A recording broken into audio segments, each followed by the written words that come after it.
Yes, reka nongere mbasuze mbifurize gukomeza kugira ibihe byiza mwebwe mwese dukomeje kugenda tubana mu makuru n'ibiganiro byacu bya buri munsi kuri Talent TV Show. Mbahaye ikaze mu kiganiro cya none tugiye kurebera hamwe byinshi bitandukanye, amakuru menshi agezweho ndetse n'ibintu byinshi bitandukanye, amakuru menshi ahari kugeza kuri uyu munota. Ekipe y'igihugu Amavubi tugiye kwigarukaho, tugaruke kuri APR Football Club. Inkuru nziza ihari uyu munsi ni inkuru yasohotse mu gitondo cyo kuri uyu wa kabiri, ariko nkaba ntagize amahirwe kugira ngo mite mbahereza izo updates. Tuze kugaruka kuri ibyo byose muri rusange, turebere hamwe abakinnyi ba APR Football Club bitwaye gute muri equipe nationale, ndetse tuze no kureba n'ubundi ku kijyanye na shampiyona y'icyiciro cya mbere hano mu Rwanda, kuko Rwanda Premier League uyu munsi ngira ngo kuko nari nabibabwiye hari hateranye inama yahuje umuyobozi bwa Rwanda Premier League Federation ndetse na ministeri bagiye kudesida niba shampiyona ikomeza. Resulta zaje turaje tubigarukeho byose. Icyo mbasaba no gukanda subscribe, mugakanda like ndetse mugatanga n'ibitekerezo byanyu byose kugira ngo ibintu birusheho kugenda bigenda neza cyane kabisa. Uyu munsi ekipe y'igihugu Amavubi ihereranye Benin yitsinda ibitego 2-1, ibitego byatsinzwe na Jihad Bizimana ndetse na Innocent Nshuti, akaba ari ibitego batsindiye kuri stade Amahoro.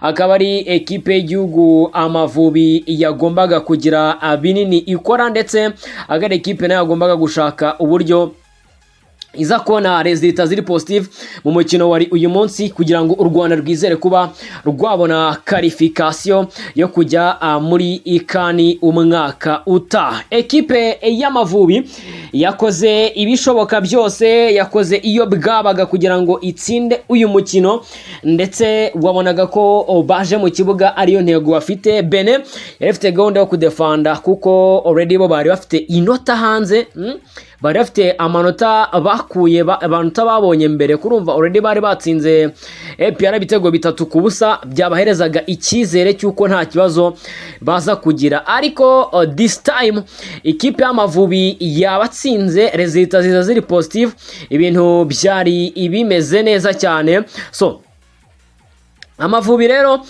kuba yatsinze bisobanuye iki?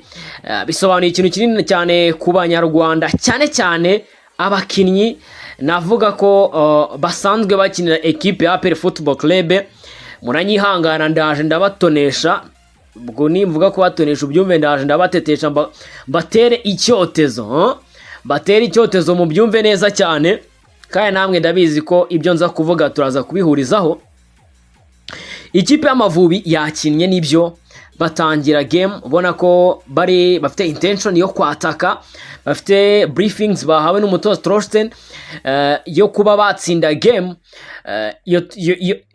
Yo tension bo bari bayifite, bari bafite icyo gitekerezo, ariko ukabona ko byanze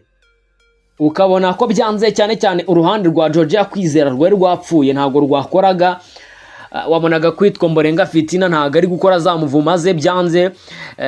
Akaba ari ekipe ya Benin noneho nayo yaje iri ku gitutu cyuko iyi ekipe yari yemerewe ibihumbi 100 by'Euro kugira nibatsinda uyu mukino. Ubwo ready urabyumva pressure bari bariho yo gushaka cash, yo gushaka amafaranga, yo kuba nayo mafaranga bari bayabariye already. Cyari kimwe mu bintu byari byashyuhije iyi ekipe ya Benin muri rusange. Baje batangira bakina, bona ko nyine game yabo bari kwikina, bari guza umukino wabo. Amavubi yabona amahirwe menshi cyane ho ku munota wa mbere Gilbert yahushije n'ibyo, bakora ibishoboka byose, ariko ikintu Benin yakoze mu gice cya mbere, chances zibabonye already bahita bakwasa, betafungura ko kanya igitego kiba kirabonetse ku munota 42. ngira ngo Amavubi ajya kuruhuka. Abanyarwanda twese twebye tuvuga tuti ahangaha byanze, ahangaha Amavubi n'ubundi twongeye twakiriye Amavubi yacu tumenyereye, nyine ya Amavubi yacu dusanzwe tuzi ko result iri positive aba ari ibintu bigoranye cyane.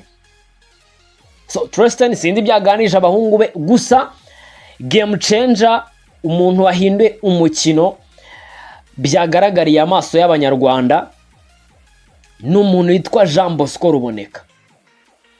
Ruboneka aho yahinduriye cyangwa se uwitwa Trosten aho yahinduriye George akamukura mu kibuga akazanamo Ruboneka, byagaragaye neza ko noneho Amavubi yatangiye kudomina umukino. Ombolenga atangira no kwisanzura kuko yarabonye umuntu ugiye kumufasha hehe inyuma ku ruhande ari buze kujya mukuvura. Ibyo twabibonye sibyo? So icyaje kuzamo rero ibyo byose byabaye, Amavubi arakomeza arataka, bongera ngo Ruboneka Jean Bosco yagiye mu kibuga ku munota wa 46 asimbuye Georgia mu gice cya kabiri. Ruboneka none atangira gufasha umuntu witwa Ombolenga Fitina. Ombolenga Fitina none atangira nayo gufunguka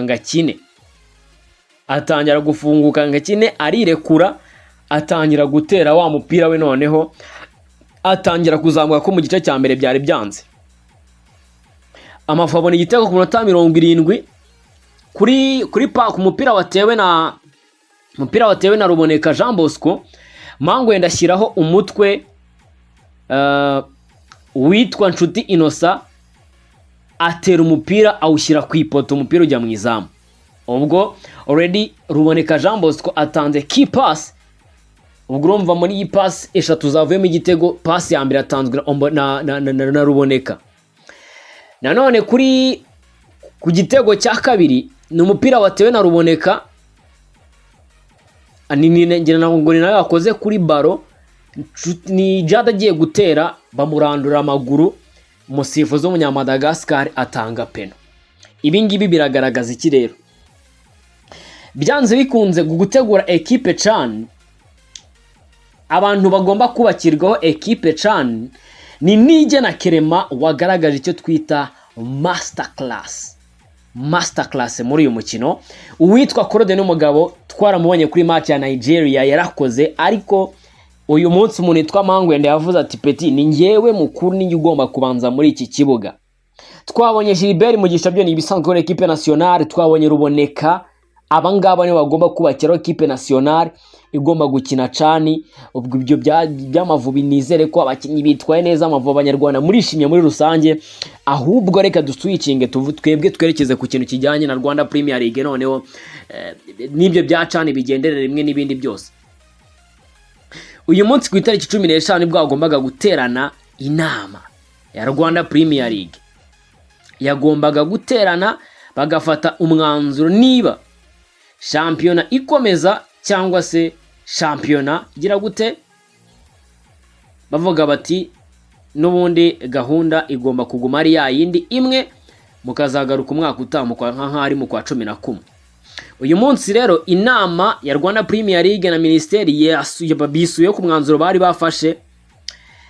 Ubusabe bwa peri bwo burubahirizwa nkuko mbona ikinyamakuru Nyarwanda kibyandika, ivuga ko Rwanda Premier League yisubiyeho ku mwanzuro wo gusubika imikino yo ku munsi wa gatandatu. Ubusabe bw'ikipe ya APR Football Club bwo gukina ibirarane hagendewe ku kuntu bikurikirana birubahirizwa. Mu cyumweru gishize nibwo Rwanda Premier League ibinyujije ku mbuga nkoranyambaga zayo yashyize hanze itangazo rivuga ko kubera gahunda z'ikipe y'igihugu Amavubi isubitse imikino y'umunsi wa gatandatu wa shampiyona, ndetse n'umukino w'ikirane wagombaga guhuza ekipe ya Rayon Sport na APR Football Club. Nyuma yo gutangaza APR Football Club ubwo mikino yose itisubikwa, nyuma yo gutangaza ibi benshi bagaragaje ko bidakwiye bitewe n'uko imikino ya shampiyona igenda isubikwa igihe kirekire kubera ikipe y'igihugu kandi mu bindi bihugu aho usanga ikomeza gukinwa. Ibyo kandi ibi nibyo byatumye kuri uyu wa kabiri haba inama hagati ya Rwanda Premier League n'abayobozi b'amakipe kugira ngo bige kubirimo uko imikino ya shampiyona yakomeza gukinwa. Inama rikaba yemeje ko imikino y'umunsi wa gatandatu wa shampiyona icyiciro cya mbere mu Rwanda yari yasubitswe igomba gukinwa mu mpera z'iki cyumweru. Mukino wa Rayon Sport na APR Football Club ntabwo byemejwe ko uzakinwa, ahubwo hoberejwe icyifuzo cya APR Football Club aho yanditse isaba ko hakurikizwa uko ingengabihe ikurikirana. Ubwo bivuze ko APR Football Club izakina na Gasogi United mu gihe Rayon Sport izakira Bugesera kuri Kigali Pele Stadium. Akaba ari uko ibintu byestaye, akaba ari nuko ibintu bihagaze ku kintu kijyanye na Rwanda Premier League kuri decision bafashe. Nuko bimeze, bafashe umwanzuro ko imikino ya shampiyona yo iragaruka iyi weekend. Ibyo gusubika shampiyona ikazagaruka mu kwa 11 babiretse. Shampiyona ari kuzagaruka mu kwa 11 rega nuko mama mutabibona. Kwa 11 abantu bari kuzaba bakiriye mu mupira byaranze. Ubwo no kuvuga ngo APR Football Club ubusabe bwayo bwo bwahise bukurikizwa. Ntawe wigeze batangaza umukino igihe uzakinirwa, ahubwo batangaje ko APR Football Club ni ikina n'ibirarane byayo uko bisanzwe, izakina ibirarane uko bikurikirana. Izakina ibirarane uko bikurikirana, ubwo nijye no gukina ibirarane izahera ku bya Rutsiro, ariko ibyo gusubika shampiyona ibyo ntago bihari, byamaze kukurwaho. Shampiyona iragaruka muri weekend. Tureba APR Football Club na Gasogi iragaruka mu kibuga, ubwo abandi abakinnyi nabo bareta bafata akaruko kamwe. Abangaba bari muri national, ngira ngo uyu ni n'umukino wakurikiwe n'umuvandimwe, n'umukino wakurikiwe na Darikonovic, yakurikiye umukino ariko n'umutoza we Daragan Salak, nibo bakurikiye umukino w'Amavubi. Ubwo barebaga barubonekana ba Clement bitwara neza cyane. Clement ahagaze muri defense Ewan, ugira ngo nyine yaramaze nk'imyaka nk'itanu asanzwe kina muri ya defense y'Amavubi. Wagira ngo yaramaze nk'imyaka nk'itanu akina na Ange. Wabonye ko absence ya Manzi ntago yigeze ibikibazo. Clement yakoze ibishoboka byose. Uko gukora ibishoboka byose rero, uko yabikoraga mu kibuga yitanga buri kimwe cyose kijya ku murongo muri buriya buryo, ni nako APR Football Club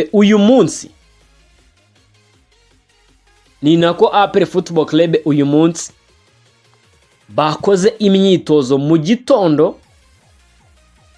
Urumva, bakora imyitozo abakinnyi batandukanye. Inkuru nziza noneho irimo maho hose, inkuru nziza irimo hose nuko uwitwa Mahamadou Lamine Ba yagarutse mu myitozo na bagenzi be. Ikibuga kimeze neza, arimo aragikandagiramo mu buryo bwiza cyane. Urumva, umuntu witwa Lamine Ba uyu munsi mu gitondo cyo kuri uyu wa kabiri yakoze imyitozo, ibintu byose byari bimeze neza. Ubwo byumvikane ku ruhande rwa equipe ya APR Football Club, muri APR ikintu cyose kiri ku murongo. Nta mukinnyi ufite ikibazo cy'imvune, ntawe. Ubwo no kuvuga ngo APR no gutegereza shampiyona ikagaruka. Ubwo urumva already bagomba guhita bacakirana na equipe ya Gasogi kuwa gatandatu, ngira ngo ku itariki 19 bareta bakira Gasogi. Ubwo n'indi mikino ya shampiyona ikomeze uko yagombaga gukomeza. Ubwo nyine Rwanda Premier League birangiye itsinzwe,